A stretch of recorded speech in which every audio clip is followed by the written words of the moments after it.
This time on Living the Thai Life and Beyond, we'll be taking a look at 12 amazing places to see in Turkey, which is without doubt one of the most fascinating, surreal and historically packed countries you could ever wish to visit.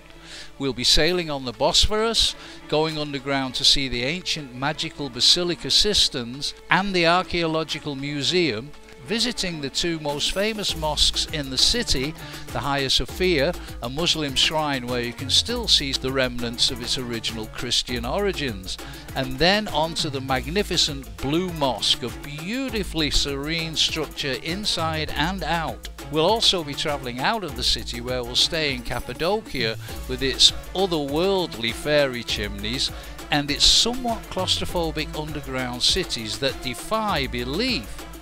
After that, it's on to Ephesus, a landmark archaeological site with its monumental ruins of Roman and Greek temples and the theatre library. Pamukkale will be the next destination on our tour, where the well-preserved ancient Greek city of Hierapolis, I'm not sure I'm saying that right, still stands overlooking the Travertine Terraces with their shimmering snow-white limestone thermal pools where you can bathe in the mineral-rich blue waters. One more place to see while you're there is the Temple of Artemis, and then it's on to our final stop, the last home of the Virgin Mary. All that and more, so if you're looking for an exciting, somewhat mysterious and enchanting holiday break, then join us on our Turkish holiday. It's a Turkish delight! A great way to start your tour of Turkey is in the historic capital of Istanbul, and the first thing you should do is make your way to the harbour. Grab yourself a very fresh, very cheap and very tasty fish sandwich from one of the brightly coloured riverboats. Then jump on a cruise of the Bosphorus Straits, which will give you an incredible overview of Istanbul, with Asia on one side of the straits and Europe on the other. Lined with beautiful buildings and what were once magnificent palaces, you'll see many of the mosques dotted around the capital in the distance, and the old city walls, plus other outstanding sights. And if you're lucky, it'll rain, which you might think would spoil the trip, but on the contrary, it actually gives the whole experience an unforgettable, magical atmosphere.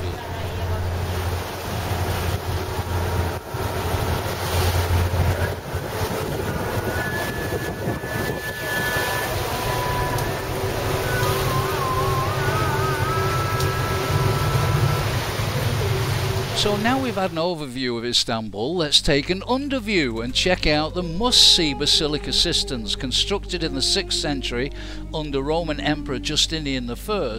It took around 7,000 workers to build this marvel of Byzantine engineering.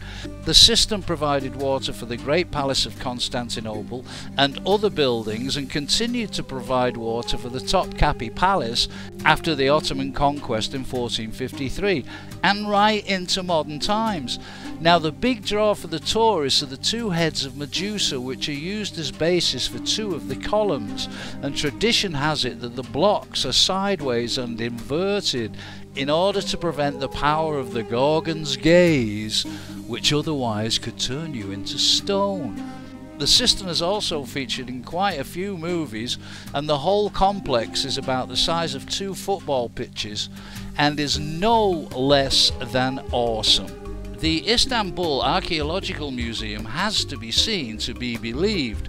Opened on June 13, 1891, and as well as being the first in Turkey, it also became one of the world's most important museums. There are over 1 million works exhibited in the museum's collection, including valuable and significant works of art from the Ottoman Empire's domain, including the Balkans to Africa, Anatolia, Mesopotamia to the Arabian Peninsula and Afghanistan. So if you're interested, you better give yourself a few years to see it all. One of the most eye-catching sarcophagi in the museum is thought to be depicting the Issos War, portraying Alexander the Great fighting the Persians.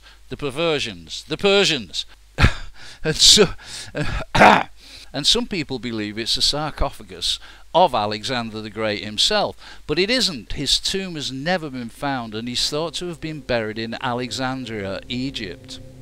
This head, dated back to the 2nd century BC, is believed to be of Alexander. And this stone tablet is a very important landmark in history, known as the Kadesh Treaty. It's the first known peace treaty in history, dating back to the 13th century BC. Moving on, and if you don't visit these next two places in Istanbul, it would be like going to Paris and not visiting the Louvre or seeing the Eiffel Tower. Now, there are over 3,000 mosques in Istanbul, and of course you won't have time to visit them all, but by far the most important and the most visited mosques are without doubt the next two we'll be taking you to. Number 1, the Hagia Sophia. The current structure was built between 532 and 537 by the Byzantine Emperor Justinian I as the Christian Cathedral of Constantinople. After the fall of Constantinople to the Ottoman Empire in 1453, it was converted to a mosque by Mehmed the Conqueror. For the best views, go up to the second floor. The Hagia Sophia has an aged look about it, but the Christian mosaics, which had once been painted over, are now there to see in all their glory. Number 2, the Blue Mosque, also known by its official name, the Sultan Ahmed Mosque, was constructed between 1609 and 1617 during the rule of Ahmed I and remains a functioning mosque today. It's a huge structure which can hold up to 10,000 people, extremely well maintained and quite outstanding. The sheer size of the building makes you realise how small we all are in the scheme of things, yet it still has an air of tranquility about it. Remember, you're an ambassador for your country and your religion, so please observe the rules and show respect for the sanctuary. Entrance is free. It's time to leave Istanbul and head for Izmir, a 1.5 hour flight away from the city. Then, after settling into our hotel and surprisingly getting to see an Indian war dance in the square below and feed a friendly seagull, we'll take a tour of many of the must-see destinations over the next few days. Designated a UNESCO World Heritage Site in 1988 along with Hierapolis, which we'll see in a moment, the Turkish name Pamukkale, meaning cotton castle, is derived from this striking landscape of calcium carbonate deposits, which give these formations a dazzling white coating. It's an amazing sight to see, and to be able to bathe in its warm and luxurious travertine pools is not only reputedly good for your health, it's a lot of fun. But unless you get there very early in the morning or late in the afternoon, you won't be alone. There'll be hordes of tourists swarming like ants on honey from all over the world. Nonetheless, it's a magical place, and the magic doesn't stop there. Nearby is the Cleopatra Antique Pool, situated above the Travertine Pools, which in its own way is a particularly spectacular location. Here you can bathe in the same waters in which Cleopatra, the Queen of Egypt, once swam. But unlike the blue-white calcium-dense water of the Travertine Pools, the antique pool has such pure clean water that you can even drink it. Of course, I have no doubt that when Cleopatra swam in it, she wouldn't have had every Tom, Dick and Harry with their families and friends revelling loudly alongside her. And if that isn't enough, the ancient Greek city of Hierapolis was built above the Travertine Pools. The most amazing feature is the wonderfully well-preserved amphitheatre, the first phase of which was built at the end of the 1st century BC and the beginning of the 1st century AD. And that isn't all. There's also Hierapolis Archaeological Museum, which features prominent Roman and Byzantine era structures. There's also a site where the Apostle Philip was supposedly martyred and buried, the largest surviving necropolis in Turkey, 2 Roman baths, colonnaded streets, Byzantine gatehouses, the gate to the underworld, and much more. So if you intend to visit Pamukkale when you're in Turkey, and you really should, then give yourself a whole day to appreciate it fully. There are places to get refreshments and food on site, and remember to keep hydrated because it can get extremely hot and there's very little shade. And don't forget to take a swimming costume with you. Cappadocia is in the centre of present-day Turkey. Its landscape includes dramatic expanses of soft volcanic rock, shaped by erosion into towers, cones, and as they're known today, fairy chimneys. There are also valleys and caves, rock-cut churches and underground tunnel complexes from the Byzantine and Islamic eras, which are scattered throughout the countryside. Its origins date back to the 3rd millennium BCE. Tens of thousands of clay tablets were recovered from the remains and are among the oldest written documents discovered in Turkey. I could go on for ages about this extremely diverse history. The area called Cappadocia is vast, and we only had a couple of days to explore a small but incredible part of it. If you want to get the bigger picture, I suggest you get up early in the morning and take a ride on one of the many air balloons that are very safe, or if you're fit and healthy you could hike around the area, but I prefer to hire an ATV, which was exhilarating and exciting. ATV tours are provided, but I managed to talk my way into going solo with a little extra cash incentive and using the highway, which I wasn't supposed to do. I even managed to drive to Uchisar Castle. I absolutely loved Cappadocia, and though I had hoped we could have stayed in one of the fairy chimneys, but the hotel we stayed in was a good substitute, and inside it was made to look like a modern version of a cave dwelling, and for want of a better word, it was delightful. Sitting in the garden on a cool evening reflecting on the day's adventures over a glass of wine was idyllic, and eating in a local restaurant while being attended to by the very friendly staff as we dined on sumptuous Anatolian dishes made us feel like we were the stars in a classic movie. If you don't do anything in Turkey, you must do Cappadocia. It's a surreal and spectacular must-see experience. And by the way, we did go to one of the underground cities in Derinkuyu, but I didn't film inside because I was too busy trying not to run outside screaming like a lunatic. If you're claustrophobic like me, you'll understand, but it was an unbelievably amazing sight. Ephesus is one of the largest and most important ancient cities in the world, and it's one of Turkey's most significant ancient cities. In 2015 it became a UNESCO World Heritage Site. It's been a city since Neolithic times, but it came to full prominence in 133 BC when it became the second most important city of the Roman Empire after Rome itself.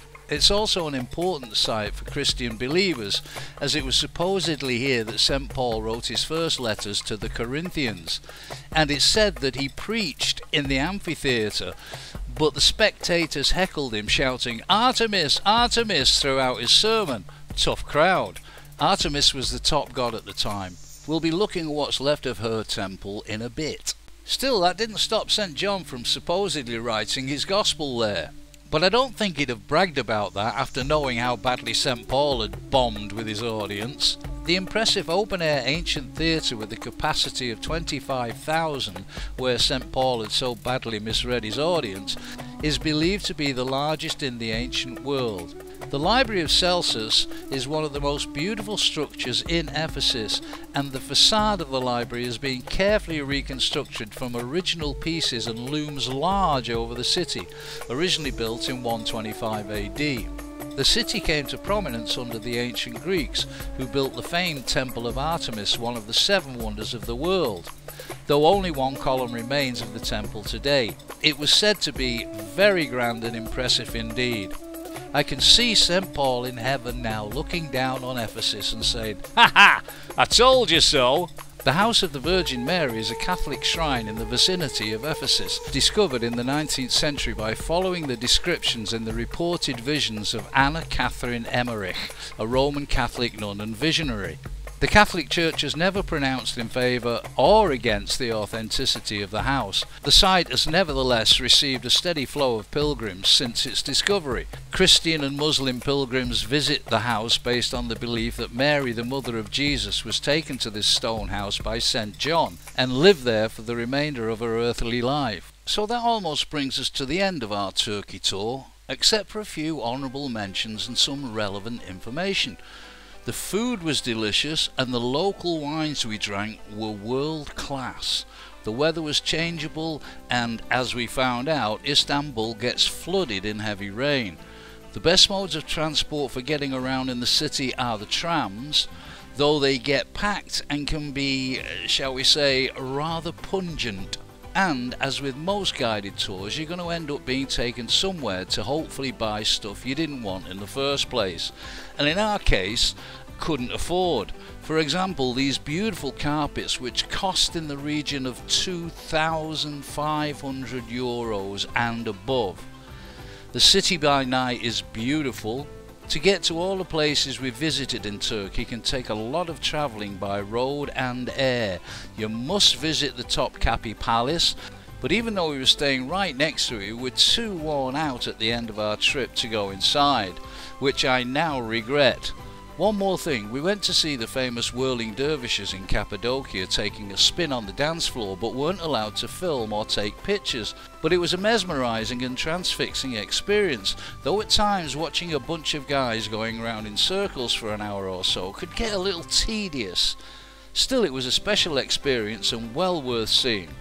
Oh yeah, and the many street dogs we saw on our travels were very, very friendly.